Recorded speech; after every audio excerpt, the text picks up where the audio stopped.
Good morning, afternoon, or evening, wherever and whenever you are. My name is Benjamin, and welcome to another RPG tutorial, GameMaker RPG tutorial. This is part 11 to my basic RPG series, and today we're going to be adding in actual damage with our attacking and knockback. It's going to be a little bit more complicated than you probably imagine that it would be, but the system that we're going to set up makes it so that we can use the same damage object for every single creature in our game. If a slime attacks the player, we use the same damage object. If a player attacks a slime, we use the same damage object. And it's really convenient to set it up that way because then we don't have to be creating new objects every single time we need a new damage. Every time we create a new life form or enemy in our game. So let me just run my demo file here and show you guys real quick. I also wanted to mention really quickly that my Udemy course is still on sale for only $10. So we build an entire game in GameMaker Studio. It's a platform game kind of inspired by Spelunky. So you can check that out. The link is in this video above my head. So we've got this set up, and you can see that now in this version we can actually attack stuff and they actually die, and the knockback works too.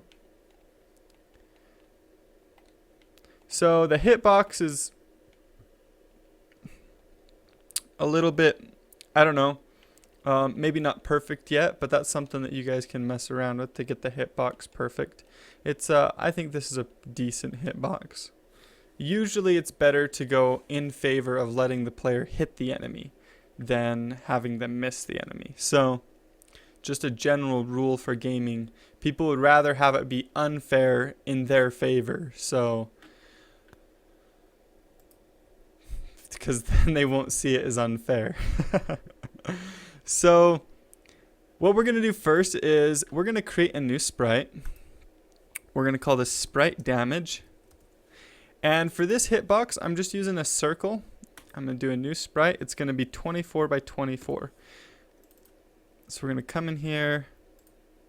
I'm going to create a circle. And there we go. That's going to be the hitbox for the player's attack. I'm going to center that. We've got our damage sprite. Now create a new object. We're going to name this object damage. We're going to give it that sprite. And we're looking good. So there's a couple things that I need to tell you about. First of all, our enemy and our player both inherit from the lifeform parent. And we've set this up so that we can have our collisions be easier, right? The lifeform parent has collision with itself and with the wall, and then since the player and the enemy inherit from the lifeform parent, they automatically have collisions with each other and with the wall as well. Now, we want to try and keep everything inside of the lifeform parent that's going to be the same for all of our other life forms, so players and enemies. One of the things that is going to be the same for all of those is health. So let's create an HP variable, go into the create event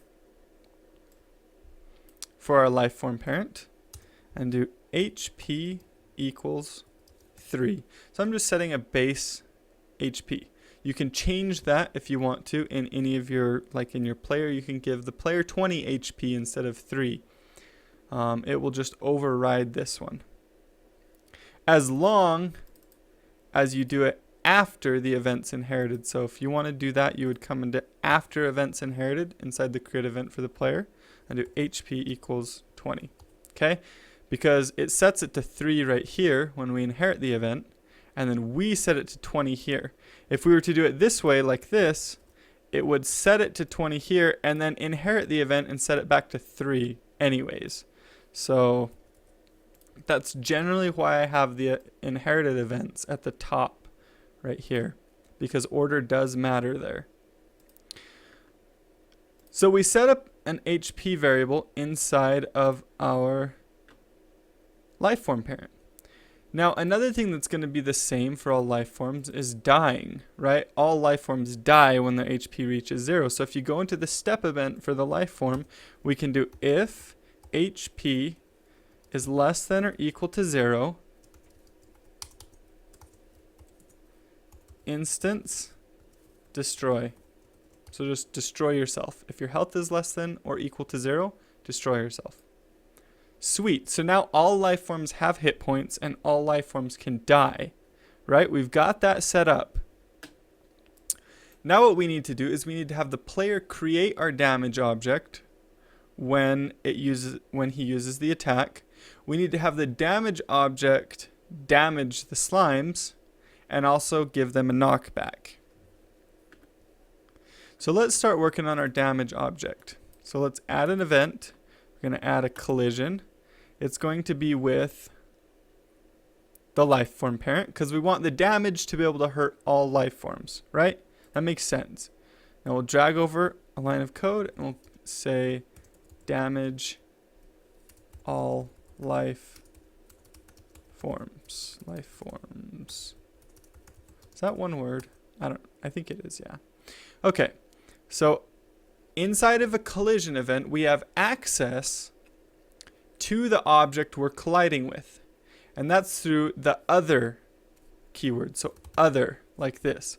So if we want to subtract hit points from the object we're colliding with, we would do other.hp minus equals 1. This will subtract 1 hit point from the object we're colliding with, not from ourselves. That would be HP minus equals 1. Other is the other object. Now it's important to know that other is only available inside of the collision event. You can't use this in a different event. So it's only available inside of a collision event. So there we go. We have our damage object doing damage to the other object, right? Now we just need to create it. So let's go into our scripts. We have our attack state right here. Okay. Inside the attack state, we want to create this damage object. Now let's look and see what frame we want to create the damage object in. So open up the sprite. You can see here frame 0 or frame 1, which is image 0, is there. Image 1 is there, frame 2. Frame 3. Frame 4 is where our slash appears. So we want to create this on frame 4, and it should be the same for all of these. Frame 4. Yep. Which is actually image index number 3, right? Frame 4 is image index number 3. So what we're going to do is we're going to have a code in here that says if image index is greater than or equal to 3, right, which is the frame we want to create it on. Instance create x, y, object damage. Okay? Now, why do we use greater than or equal to instead of just equal to, like the double equal sign like this? Well, the way GameMaker works is when it's cycling through its image indexes, or each frame in the index, sometimes because of your image speed, like our image speed is 0.5 right here, sometimes you're not going to actually ever hit frame 3 exactly. It will be like 3.01 or 3 point whatever. And so we want to do greater than or equal to here to make sure that if it's slightly greater than 3, like if it's 3.5 or 3.7 or whatever, that it will still hit it. Now the problem with this is that we'll continue to create them after every other frame as well. So frame 4, frame 5, frame 6, right? It's going to create multiple damage objects. So we need a way to tell if we've already attacked or not, if we've already created the damage object, because we only want to create one for each time we attack, right? So what we're going to do is we're going to create a variable inside of our player called attacked. So inside of our player, we're going to call this attacked. We're going to set it equal to false because we haven't attacked yet. Okay? Now, inside of our attack state, we can do if image index is greater than or equal to 3 and attacked equals false. So, and we haven't attacked yet, right? Except I put a semicolon there. And this is, I don't remember if I said this, but you can use and here, or you can use the double and % sign like that. They mean the same thing. Okay? And attacked equals false. Then create the damage and set attacked equal to true. Right? Because we've attacked. Now, the problem with this is we'll only be able to attack once in the entire game because attacked never actually gets set back to false, right? So we'll never be able to attack again. Just one time and then it'll be over, never again. But we want to fix that, and the time that we want to set attacked back to false is inside of the animation end event. So inside of here, once we leave the attack state and go back to the move state, we want to reset the attacked variable, set it back to false. Okay?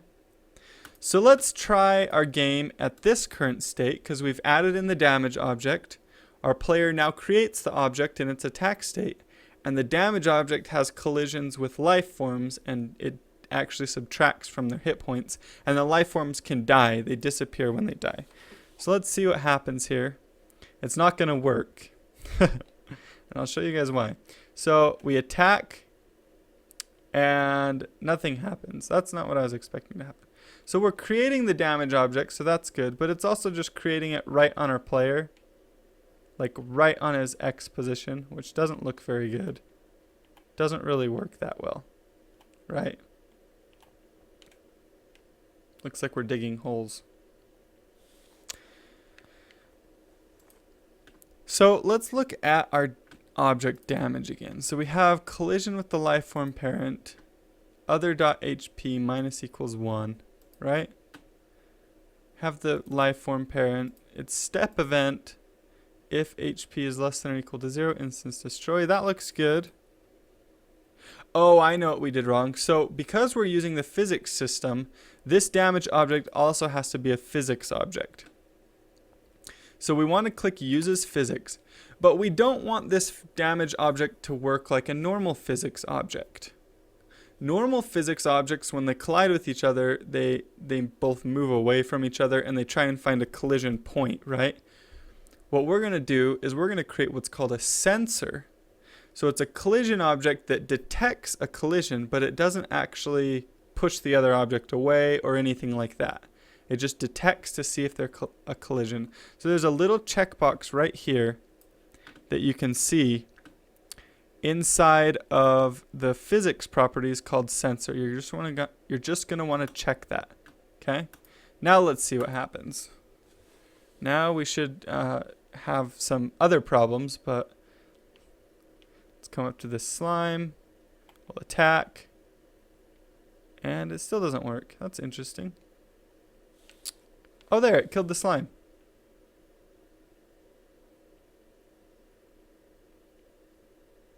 Three hits, killed the slime.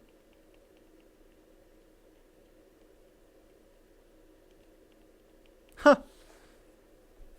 That's interesting. So does our player actually inherit from the lifeform parent? Yeah, it does. Oh, but the player's step event. Oh, it calls events inherited. Interesting. I'm stumped here. Which doesn't happen very often in my tutorial videos, at least, because I do preparation work beforehand. Damage all life forms. Collision. Because it should be killing our player as well. Oh, the player has 20 HP. Ha! I remember now. So let's set the player's HP back to 3 real quick.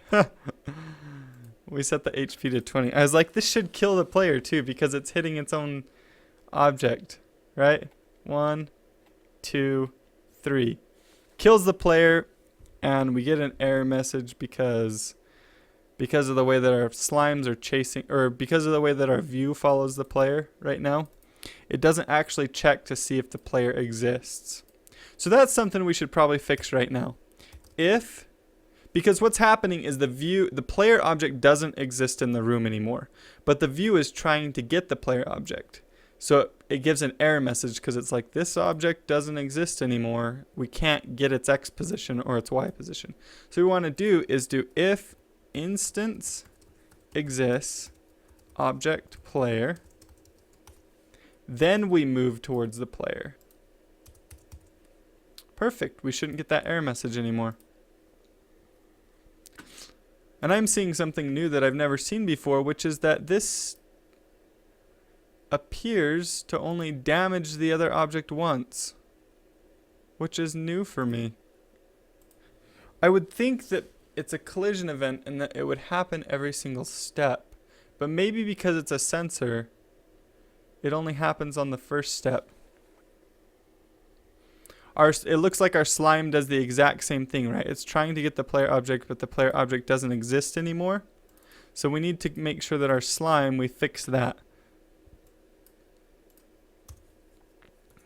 If instance exists object player. So inside the step event for the slime, we're fixing this as well. So it only moves towards the player if the player object actually exists, which makes sense. If it doesn't exist, why would we move towards it? So there's some cool things going on that I didn't know about, which is that it appears these damage objects only hit once. That's so cool. Doesn't really change anything because we still want to get rid of the damage object, right? So add a create event to the damage object because we don't want them to stick around in the room like that. So we're gonna initialize this damage object. Damage object. So damage objects are going to have some specific properties to them because right now it doesn't look like we're hitting anything, and we're also hitting the player, which doesn't make sense either. We only want the player to damage, if the player creates a damage object, we don't want that damage object to hit the player. It doesn't make sense. So what we're going to do is we're going to create a few things. First of all, a damage object should have a damage amount. So damage, and we're going to set this equal to 1. So it just does 1 damage, okay? It should also have a knockback. So knockback equals, I'm going to set this to 10. And the damage object should know who created it. If the damage object knows who created it, then it can make sure not to damage the thing that created it. So we're going to give it a variable called creator. And we're going to set this equal to no one, which is a special word in GameMaker that just means no object. Okay? Because initially, the damage object won't have a creator. We'll tell it who the creator is when we create it. If that's not confusing enough, go into the collision with the lifeform parent, and instead of other.hp minus equals 1, we're going to do other.hp minus equals damage. Okay, so now we have a specific damage amount that we're subtracting, which is currently set to 1. We also want to make sure that we don't damage the creator. So what we do is we say if other.id, okay? So if we're colliding with an object, we're getting the ID of the other object. If other.id is not equal to creator, okay? Then we damage it. We actually do this damage. Okay. This way, when the player creates a damage object, the damage object won't damage the player. Now we also need to make sure that this damage object doesn't live on forever. We only want it to live for, 1 frame, I guess. So we're going to do alarm 0 equals 1. So we're going to set an alarm. We've used alarms before, right? This damage object is going to have its own alarm. And at the end of this single frame, it is going to destroy itself. Damage object. Okay? So instance destroy. So for one frame, it's going to be alive, and then it's going to get destroyed. You could have a... Yeah, that's just the way that I like to do this. We could destroy it in here, but then it would only be able to collide with one instance. And that doesn't really make sense. We want it to be able to collide with multiple enemies. So now what we're going to do is we're going to go into... So we've got the collision event with the lifeform parent, and it's checking for its creator. But currently our damage object has no clue who its creator is. Let's go into the attack state. You can see right here where we're creating the damage object, we're not doing anything else with it. Okay? There's a neat little trick inside of GameMaker that took me way too long to learn, but is the most useful thing in the world. And that is the instance create function right here that creates this object returns, or in other words, turns into the ID of the object we created. So you can assign it to a temporary variable or a local variable. So we can do var damage equals instance create x, y object damage. Now our damage variable inside of here is actually equal to the ID of the damage object we just created. That may sound a little confusing, but what you can do is you can say damage dot creator equals ID, which tells the damage object that we, the player, because ID right here is the player object, we created this damage object. Now it knows who its creator is, and it knows not to damage its own creator. So let's run our game again. And now the damage object should no longer kill the player, and they should also be destroyed after a single step. And you can see that it kind of flashes in the background. So now we can kill these slimes, and it doesn't kill us. We have 3 HP, but still we can attack as many times as we want. Doesn't kill us. Okay? But there's no knockback, so it looks kind of lame and doesn't really do anything.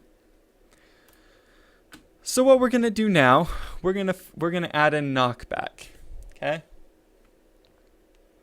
Come into the collision with the lifeform parent, and we're gonna get a little physicsy on you. So we're gonna do a little bit of physics math, and I'm gonna try and step you through it and explain it here. So we subtract from the other object's HP. Then what we're gonna do, we're gonna create some temporary variables. We're gonna create one called X force and one called Y force, because we're gonna try and calculate the X and Y force values for this knockback. Let's get the direction. We also need to get the direction. So var dir. We'll create a temporary variable called dir. We need to get the direction from the damage object to the enemy that it's hitting, because that's the direction that we want to send the enemy flying with the knockback. So we're going to do direction equals point direction x y other dot x other dot y. So this gets the direction from our x position, x and y, to the enemy's x position, other dot x other dot y. Okay, now we can use this direction to calculate our X force. Now there's a special function inside of GameMaker, well, two functions actually, that you can use to convert a direction and a length into an X coordinate and a Y coordinate. So our X force and our Y force. And they're called length dir X and length dir Y. So length dir X right here. We use the X version for the X force. And then all you do is you pass in the length, which will be knockback, and the direction, which will be dir, right? Okay, y force equals length dir y, knockback dir. So there you go. We've got the y force and the x force. Now we pass in the length and the direction. Now we need to apply the force. So you do physics.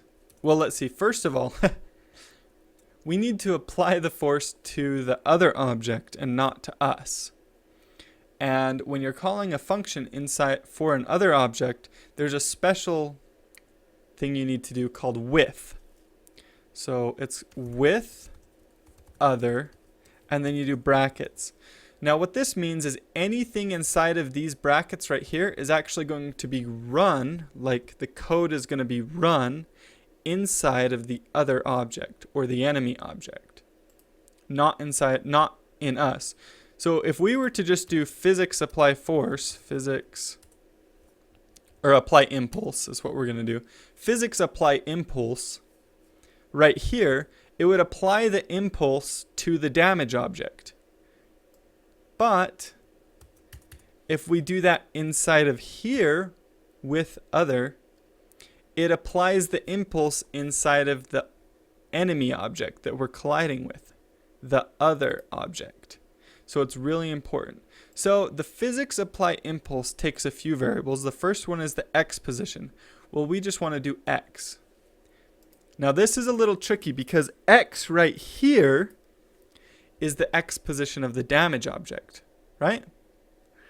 X right here, because we're inside of the with other function, is the x position of the enemy object. So this gets a little tricky, so pay close attention to that. Y, x impulse can be x force, and y impulse can be y force. Okay, we should be able to apply a knockback now. That's a little bit, a little bit of math here. And using these two new functions, length dir x, length dir y, and the with other. But it's gonna be awesome because we're gonna have some knockback, and knockback makes things feel so much better in a game. So let's come up to this guy and attack him. And it can't find dir. What on earth what did I do? Var dir. Oh, var dir equals. I forgot the equals sign. That was my bad. Okay. Now we should be able to attack them. Oh, yes. And we got knockback too. Look at that knockback though, man. That is crazy. Part of the reason the knockback is so much, 10 is actually a pretty good value. But part of the reason it looks like so much is because our friction value for our objects is so low. So go into the enemy slime. Inside of physics, the friction is called linear dampening right here. So you see this value for friction.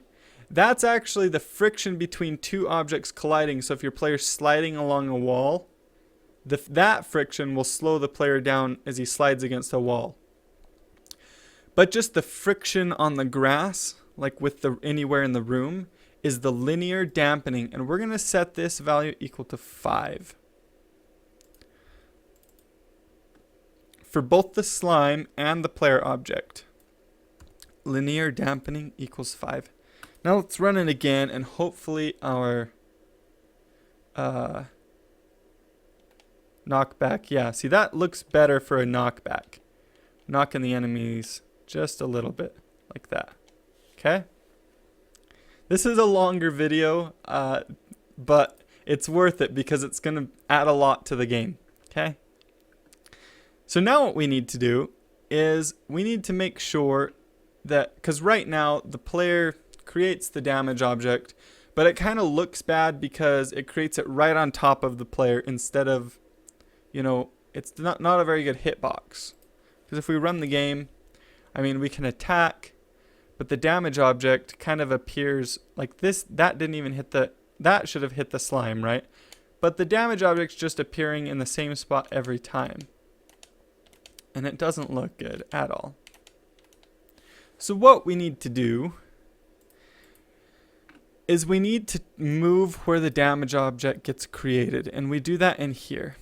So we're going to actually copy this switch statement up here and paste it into where right before where we create the damage object, okay? And this is kind of ugly right now, but this is going to be a little bit temporary. I'm doing this a simplified way to teach you guys, so it's a little easier to understand. So we, instead of switching through player down, player up, player right, and player left, let's switch through player attack down, player attack up, player attack right, and player attack left. Now pay attention, because some of you might... I just copied and pasted each of these right here, player attack down, up to the case. So we're going to delete the switches here where it switches between these.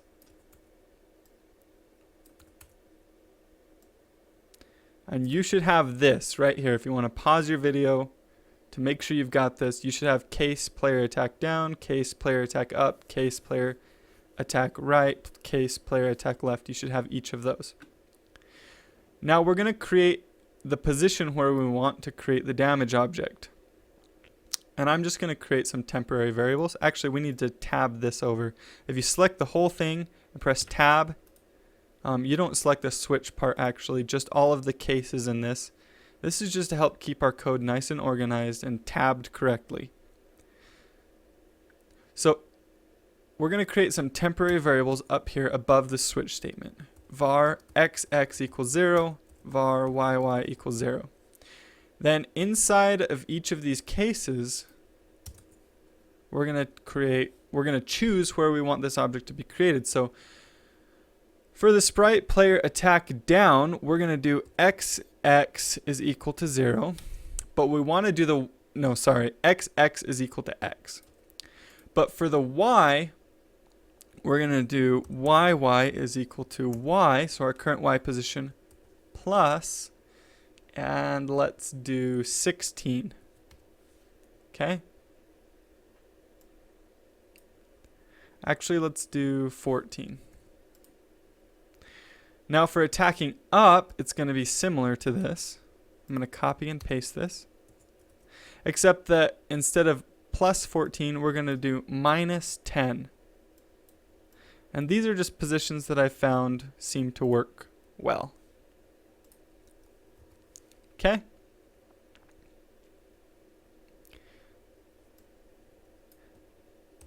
Now for right, we're going to do y plus 2, x plus 12. Oops. For left, we're going to do y plus 2 and x minus 12. Now these positions, we're just choosing where we're going to create the damage object in relation to our player. So instead of doing x and y down here, we're going to do x, x, and y, y. Okay? Now when we run the game, it should create the damage objects. See, that's a much better place to create that damage object. And you can kind of watch to see how well they line up with the collisions. It looks like we might want to subtract some from down, left, and right. So if we go back into the attack state, left and right, I'm going to set to 10 each instead of 12. And for down, I'm just going to leave that at 12. So down is 12, and then the others are all 10. And you can mess around with those positions a little bit to try and get it how you want it, so that your hitboxes look pretty good. Now when we attack stuff, our hitbox is a lot better than it was before. It feels like we're actually hitting it with the sword. Now there is one last thing that we need to fix, which is that when we come up to an enemy like this, we're right up close to it, and we hit it, the knockback is in reverse. What? Why is that? Well, technically we're creating the damage object above the enemy, and since the knockback goes from the enemy, or from the damage object to the enemy, it's going to push the enemy down in this case instead of up. So that doesn't look very good. So we want to fix that. Go into the damage object, go into the collision event. Here's what we're going to do. We're going to make it go from the player to the enemy. And how do we know who the player is? Well, the player is stored in the creator variable of our damage object. So direction, instead of being equal to x, y, other y, we're going to do creator.x, creator.y, other.x, other.y. Now that should work a little bit better, because now no matter how close we are to the enemies, it should send them in the right direction. Like that. And dang, does that look good, if I do say so myself. Now we just want to remove or make it so that the damage object isn't visible. So just uncheck visible there. Save your game, because you've done a lot of work. This has been a long video. You've done a lot of work. You should be proud, because now you actually have attacking and knockback, and you can actually kill these enemies. So, I mean, this game is coming along quite nicely. This damage system that I'm showing you is the exact same system that I use inside of my game Grain War. This is it. I use a damage object just like this. It's a circle just like this. Because you can technically, if you want to make your damage object exactly hitbox perfect, you know, and you want to use a custom sprite for this, for each direction even, inside of here, you can just do damage dot image or sprite index equals whatever sprite you want it to be. So if you have a huge enemy that has this huge collision, or this huge box for, or collision box, you know, the damage, you want it to be this huge box instead of a little circle, you can just do this. You can use the same object but just change its sprite like this right after you create it. So it's really flexible, really nice system. It is complicated, so you know, if you guys have questions or anything like that, post them in the comments. Try and help each other out. I do my best to try and read comments now, but honestly, there's too many comments. I can't read them all. Well, actually, I do read most of the comments, but I can't answer them all. There's just too many to answer. And so I do read through them, but I'm trying to focus on my Udemy course a little bit more and make sure I answer all of the questions that are there or emails that I get. But I will look through and try and help you if I can. So post them in the comments and get help from each other. But thank you guys so much for watching this video. Hopefully it helped you. If it did, be sure and like it. Share it on Twitter. Share it on Facebook. Share it on Tumblr. Share it on wherever. Pinterest. If you have a Pinterest. My brother does. So don't tell him I said that. But share it wherever. Thank you guys so much. And I will see you guys later.